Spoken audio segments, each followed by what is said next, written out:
Bonjour tout le monde, c'est avec plaisir que je vous vois à nouveau sur Français Easy. Aujourd'hui, une toute nouvelle vidéo pour parler des 5 erreurs que font souvent les non-francophones et parfois quelques francophones en français. En tout cas, ce sont les erreurs que je rencontre souvent et que j'entends souvent en classe avec mes élèves. Alors tout de suite, les 5 erreurs à éviter en tout cas en classe par les non-francophones. Alors, la première erreur que j'entends souvent en classe, c'est « Mireille, j'ai visité mes parents ». Alors, je crois qu'ici, souvent, les élèves font un peu de la traduction anglais-français. Car je ne vais pas dire visiter mes parents, je vais plutôt dire rendre visite. Donc, j'ai rendu visite hier à mes parents. J'ai rendu visite à ma sœur. Ou tu peux parler bien sûr au présent. Tu choisis le temps, tant que tu utilises rendre et visite. Je rends visite à mes amis tout à l'heure chez eux, après la classe. Donc, rendre visite. Tu vas garder visiter pour visiter Paris, j'ai visité Paris, j'ai visité la ville de New York ou je visite Paris, je visite peut-être la France cet été. Donc là, c'était la première erreur que j'entends très souvent.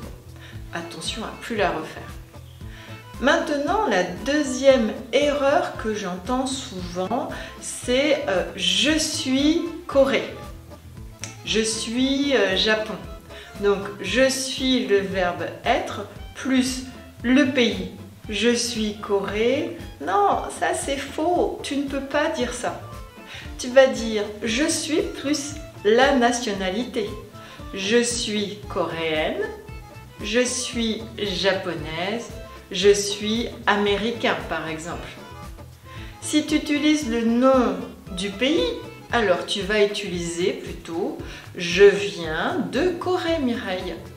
Je viens du Japon pour un nom masculin. Je viens des États-Unis pour parler au pluriel, les États-Unis. Je viens des États-Unis. Donc ça, c'était la deuxième erreur que j'entends souvent. Ensuite, parfois j'entends et je vois aussi à l'écrit « bonjour » comme si le mot était séparé.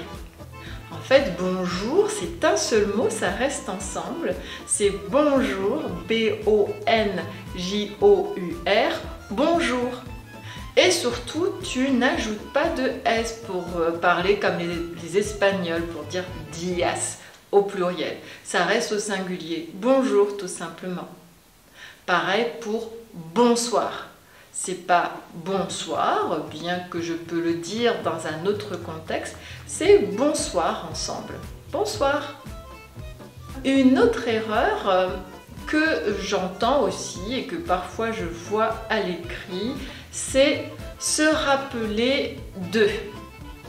Alors tu vas pas dire Mireille, je me rappelle de ton podcast. Je me souviens de ton dernier podcast. Oui, tu te souviens. Se souvenir de mon podcast, de ton podcast, de ta vidéo. Et se rappeler quelque chose. Je me rappelle la soirée ensemble où nous avons beaucoup discuté.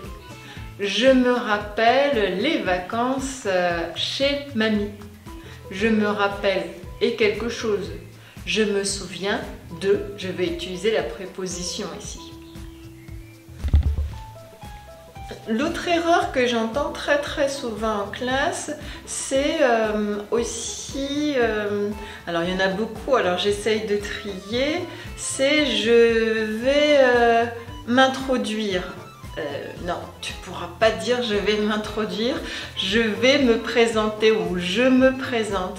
Je me présente, je m'appelle Mireille, fondatrice de Français Easy. Donc je me présente. Si toi tu veux te présenter, tu vas dire je me présente ou présente-toi si je te demande de te présenter. Présente-toi. On ne va pas faire de la traduction littérale pour dire « introduce yourself ». Donc, si tu utilises « introduire », c'est dans un autre contexte, dans le sens d'introduire quelque chose d'étranger dans le corps de quelqu'un. Et donc là, c'est un peu étrange, et en plus, ça a un peu une connotation parfois sexuelle selon les personnes et selon le contexte. Donc on ne va pas dire ça, on va dire « je me présente »,« tu te présentes » ou « je te présente mon amie, elle s'appelle Marie » par exemple. Donc se présenter au lieu de introduire. Je vais te mettre les phrases bien sûr en bas, tu pourras voir les sous-titres pour voir en rouge lorsque c'est incorrect et en vert lorsque c'est correct. N'hésite pas à prononcer encore, à répéter et voir les petites erreurs, comment tu peux les ajuster. Une petite précision. Aujourd'hui, cette vidéo est sur les erreurs que j'entends souvent en français, en classe ou que je vois souvent à l'écrit. Mais je veux vraiment vous rassurer sur l'importance déjà de la tolérance, l'importance des erreurs, l'acceptation des erreurs en classe. Car c'est en faisant des erreurs, je parle des erreurs de prononciation, d'orthographe, de grammaire, que tu peux progresser. Et bien sûr, c'est lorsque tu es en classe, si ton professeur te reprend, c'est l'idéal, avec bienveillance bien sûr, pour t'aider à ne pas refaire cette erreur. Donc moi souvent en classe, je reprends l'élève soit après la lecture ou soit pendant la lecture pour l'aider. Et comme ça reste un peu aussi automatique pour les prochaines fois pour elle ou pour lui de ne plus faire cette erreur, ou en tout cas, même si il ou elle l'a refait, au moins ça restera en mémoire. Ah ben tiens, Mireille m'avait dit que là, ça se prononce comme ça. Donc ne te sens jamais mal à l'aise ou gêné ou offensé par rapport à tes erreurs. On ne fait pas de la médecine, donc personne ne va mourir si l'on se trompe. Par contre, tu peux revoir les vidéos de Français Easy sur YouTube et n'hésite pas à t'abonner sur mon compte Instagram et aussi Facebook, et tu as mon site internet où tu peux découvrir mes tout derniers articles, mes tout derniers programmes. Et en parlant de programme, je t'annonce encore mon programme qui est en préparation, qui va sortir sous peu.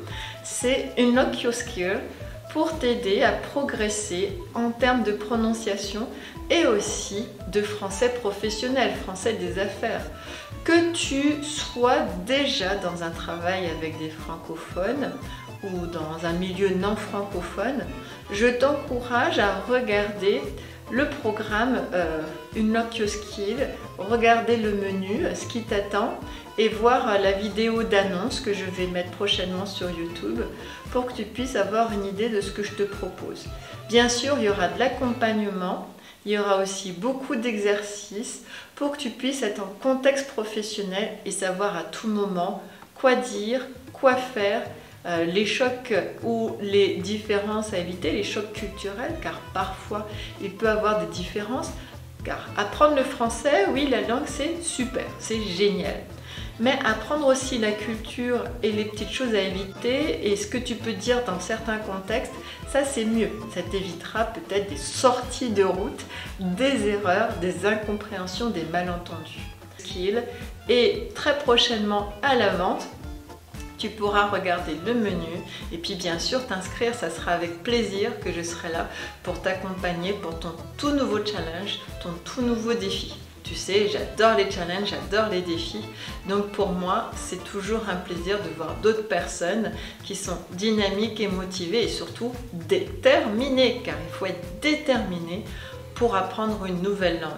On a des hauts, on a des bas, mais on continue dans l'apprentissage de la langue. Je te dis à très bientôt pour une prochaine vidéo sur Français Easy. Bisous bisous tout le monde et je vous dis à bientôt sur Français Easy. Au revoir tout le monde.